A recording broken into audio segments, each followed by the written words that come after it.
Dear God, let my intentions and my words be acceptable unto you, my strength and my creator. I am real grateful to Cindy for agreeing to be on the facing bench today. That's a big deal for me. It's really good when we have young new members that add energy to our meeting. It's even better when we have young new members that are willing to say yes to something. So I appreciate that very much. And I also am very fortunate to just be among excellence, and I always appreciate excellence. And the other thing I'd like to say is how much I really appreciate my sister being here. Who would have ever thought that 55 years ago we would be arguing and fighting like cats and dogs? and now I can't think of anybody in the world that I'd rather have in my corner than my sister. So thank you for being here. A number of years ago, and you'll tell me how many because I can't quite remember. Sometimes it seems like a lifetime ago, and sometimes it seems like yesterday. We moved here. We relocated. How many years has it been? Three and a half. It was a pretty anxious time. It was a difficult time. We had to sell the property, and then we had to clean everything up, and we had to pack everything, and we had to move everything, and we had to store some of the things and bring some of the things here. And then we had to get used to this space with the big chairs and the cross and the noise that sometimes we have outside. And it was a big adjustment. But I'm going to tell you one thing. One of the unexpected joys that I found from our move was that we had a variety of speakers. I really like that. You have David, who is theological and historical and ancestral. You have Cheryl, who brings the spiritual and the poetic and even the scientific. You have Judith, who always just brings it straight from the heart. And then you have Kim, who takes something that we're familiar with and he twists it 180 degrees and makes you think about it. You have to rethink yourself, and I like that. And of course, some of you will remember we had Allison and her daughter. We had Amy and Childhood Reminiscences. And then we have Diane, who embodied a person but embodied a history. And I'm really appreciative of that. And I'm really appreciative that that each of those tells a different story, but they tell a story about themselves too. You can't help but. Now this morning I'm going to tell a little bit of a story, and it's a story of faith.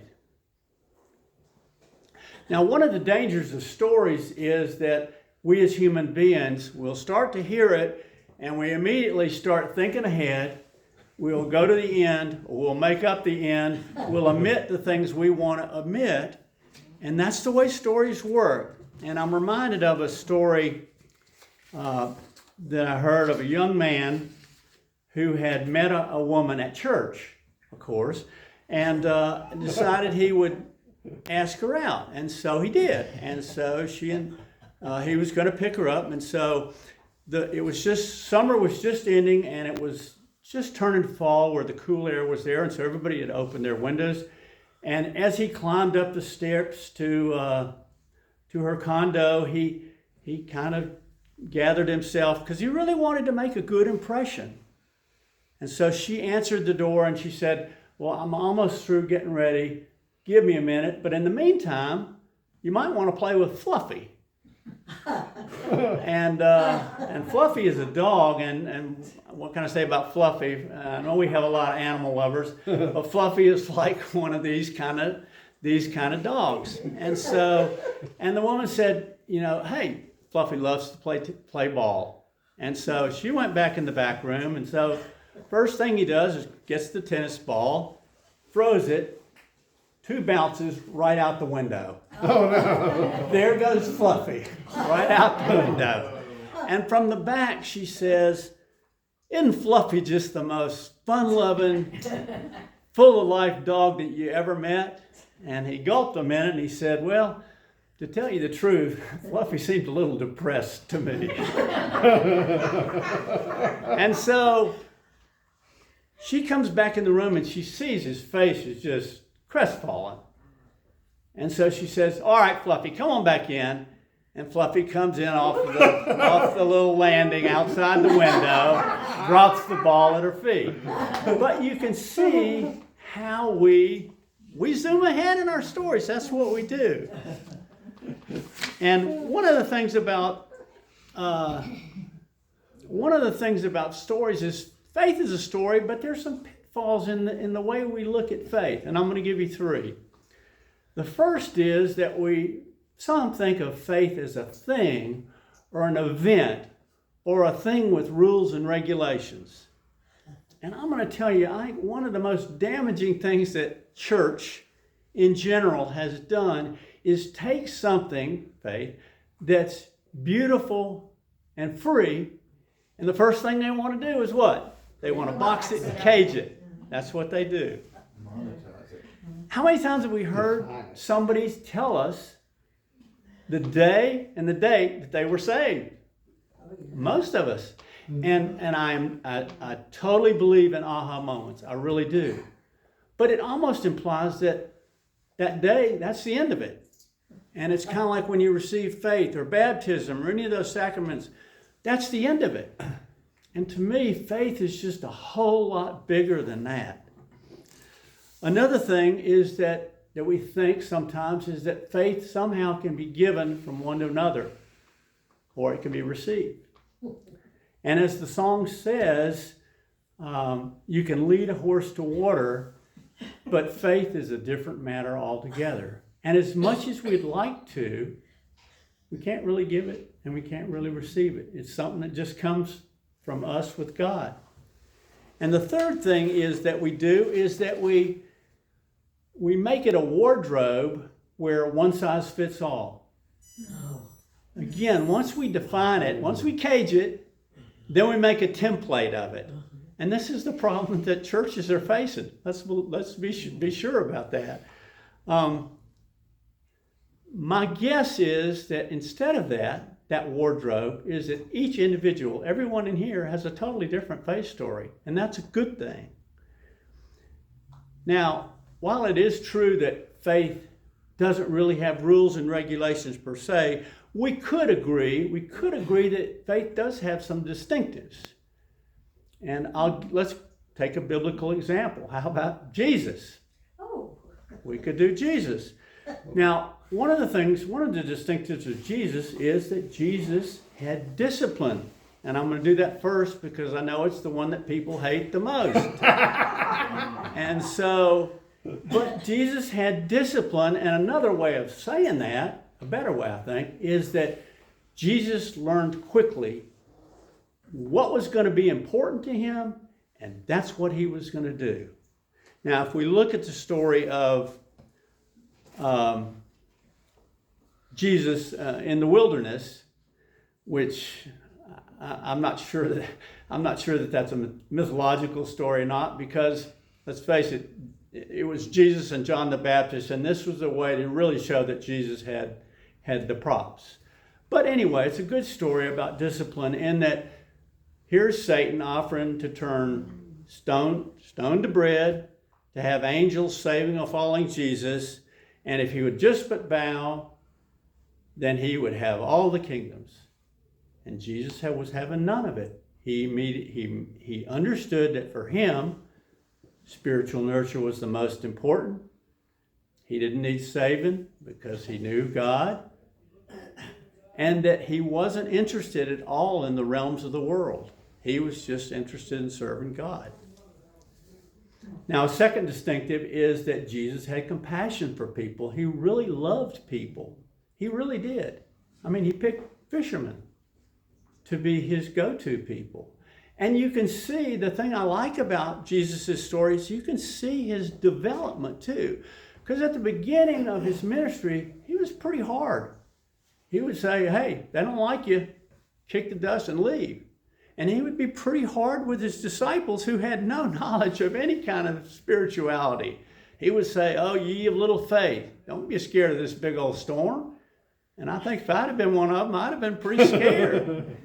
But he learned, and especially in the story where the woman says to him, even the dogs eat crumbs. I think he learned something, and he softened a little bit in that. The third distinctive is that Jesus was courageous, and not just in the way that we often think, but he was courageous in really dealing individually and telling people, being honest with people, which we not always are. He was honest with people. And then when he saw that he was going to have difficulties, especially with the scribes and the Pharisees, he knew what he had to do. He had to be strong and courageous in that. He tried to teach rather than condemn. He also tried to be honest rather than just to comfort. Now the fourth thing, and I think this is an important distinctive, is that Jesus doubted. I have another topic for another day, in that I think that Thomas gets a real bad rap for doubting.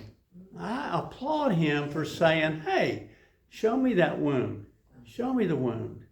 And we know that Jesus doubted, because here he is in Gethsemane. He's in anguish, the sweat coming down him like blood, asking for the cup of death to be taken away from him.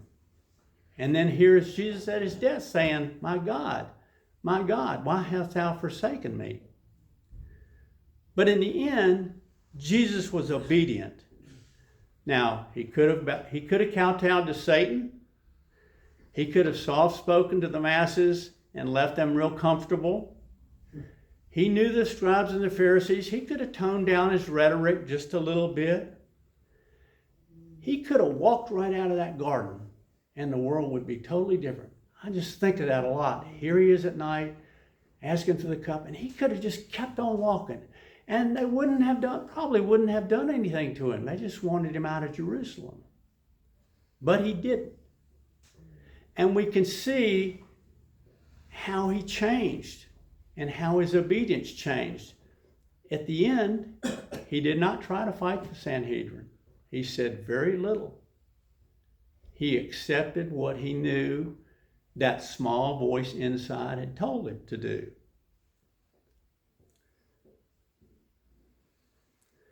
Now, that's just a few distinctives. There are a whole lot more. And in this room, there are a whole lot more than that. Now, after about 2.5 years of COVID, my sister and I were finally able to go to Italy. And we promise you we have an hour or two slideshow for those that are on the staff for monthly meeting to look at it.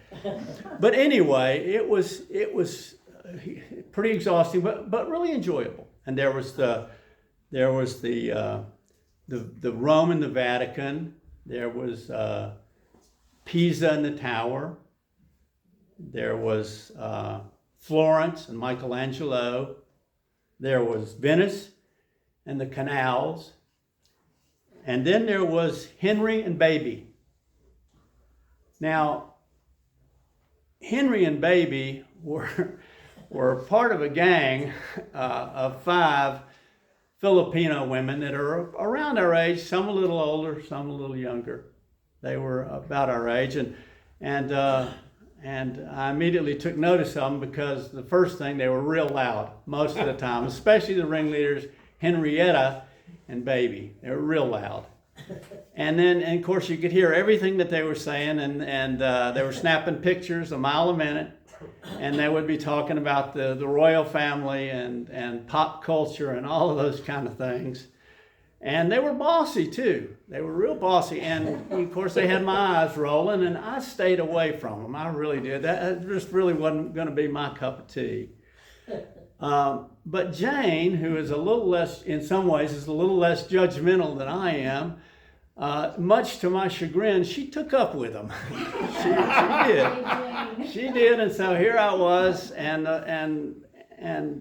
we were walking up one of the stone villages, and there was Baby, and Baby and I were walking, and I learned that Baby had her husband had passed away. They'd started a shipping business in New York, moved another to Dallas. She had raised 2 college-educated kids. And we were just walking along and talking along, and then she just stopped and said, "Excuse me," and I saw her walking back the other way. And I turned and I said, "Oh, here we go."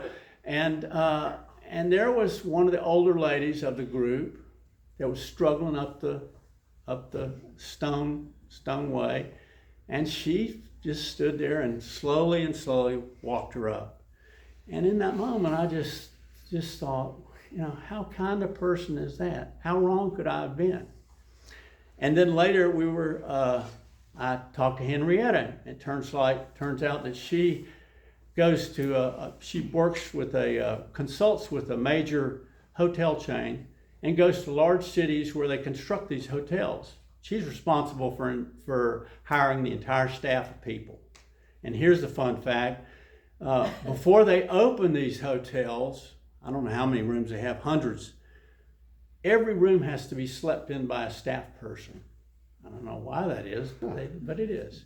But anyway, so Henrietta's led this really storied life, and we were getting ready to go on the gondola. Now, the tour group had us going on the gondola 30 minutes for $80. And Henry kind of just pulled Jane and I aside, and she said, "No, we're not going to do that." So we walked about 2 or 3 blocks from the main square in Venice, and you could see her kind of haggling with the gondolier. And next thing you know, $18 a pop. But here's the thing. I know she was an experienced haggler. I know she knew more than we did. But right before we got onto that gondola, she looked at me and nodded her head. And I knew that what she was doing was giving a gift. It wasn't just about the money. It was a gift. Wow.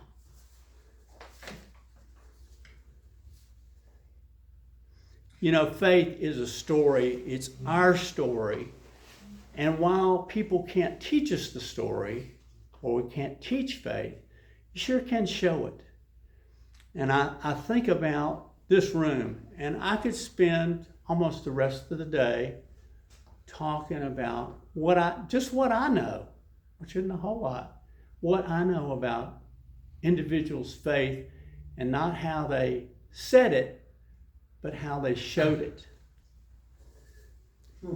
We always grow when we reconnect with other people. We always grow when we reconnect with that still small voice. We Quakers know this. Now, I'm going to tell you that classical music has never really been my strong suit. It really hadn't. And I know a lot of the melodies, I guess. I know a lot of the melodies, but I couldn't tell you the names of them. And I can barely tell you, I know Pachelbel because David said it a lot. And I'm really glad that Judy played the flute today because it leads in to this. But one of my favorites is called, and some of you'll know it, one of my favorites is called the Moldau. And it's by Friedrich Smetana.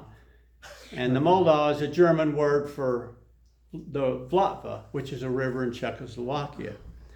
And the music evokes the flow of this river from its beginnings in the mountains, through the Bohemian forest, through the countryside of Czechoslovakia, all the way to Prague. If you ever hear it, and if you should hear it, it's beautiful. There's flute, which really carries water very well. But it's beautiful, and if you close your eyes, you can be that river. You can be on that river. You really can. Now, when I think of faith, I think of a story. But when I think of a story, I think of a river. Sometimes it has bends and it has rocks. Sometimes it has snags, and sometimes it has a torrent. But other times it's calm and quiet, a trickle, and then a gentle ripple, constantly moving and constantly flowing. Faith is like that, flowing steadily.